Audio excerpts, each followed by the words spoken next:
If you're a CEO, you get a big paycheck, but you also get big headaches. From Merrill Lynch to Time Warner, expectations of shareholders, corporate boards, and the press can be difficult to reach. So why would anyone want these jobs? And if you have one, what advice do you need?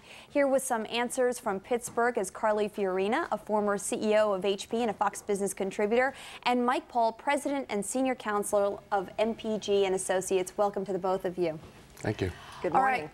Let's start with you, Mike, if you don't mind for a second. What kind of strategic advice would you be giving Stanley O'Neill and Merrill Lynch as this news breaks about the continuing level of losses? Well, the first thing I would have to find out from Stan is, are you staying or are you going? Because the strategy would be very different. If he is thinking about leaving, then I'd be counseling him from an individual perspective. I can't include him as the CEO of the company with that strategy if that's something that he wants to do within the coming days or within the coming weeks. For example, if he says to me, well, Mike, you know, if you're going to be advising me personally, yes, I'm going to be leaving within the next couple of days. That's a preemptive strike, obviously.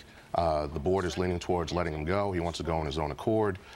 He could say that he's moving on to spend more time with his family and that he has other opportunities, and then we can find out what those are in the future. If it's the company, then, you know, you have to be very careful. You can't slam the CEO that's there right now and say that the reason why we're cutting him loose is because, you know, he's made some bad mistakes, and then try and build up the COO or somebody else that's coming into that slot without talking about both the successes and the losses. Stan O'Neill did a great job years before. There's a reason why he has been on for a number of years. But when you lose over $2 billion and then you have a write-off of over $8 billion, somebody's got to pay the piper. It's the Joe Torreism, if you will, of Wall Street right now. You're only as good as your last game. You're only as good as your last quarter. What do you think about that, Carly? Is that the type of situation we're in? You're only as good as your last game? Well, I certainly think that there's a difference between missing a quarter because of, for example, imperfect execution somewhere in the business, and having a write-off of this magnitude, which suggests perhaps that Merrill Lynch has made some strategic wrong turns. And I think that's really what the board is probably contemplating. Do we have a situation here where there were some missteps? Or do we have a situation here where a CEO made a whole series of bets to position the firm differently, and perhaps those were the wrong bets? In any event, whichever it is, I think it appears to me that the board and the CEO are in conversation, and my advice would be that they get together and make a decision as quickly as possible, but that at the same time that decision be well thought through. What are the next steps? What happens after Stan O'Neill? What are they going to say to employees? What are they going to say to the marketplace? In other words, move quickly, but move in a well thought through manner. You know, Mike, let's talk for a moment about Dick Parsons. There's a lot of rumors speculating about him. His contract is up in May 2008. What would you say right now to his situation? Because there's also talk about him possibly running for mayor here in New York, and Time Warner's situation. Again, if he is planning on leaving, we need to know that, because that's a different strategy. We're talking about him and his legacy and what he's going on to in the future versus building up his replacement. He's got a strong COO.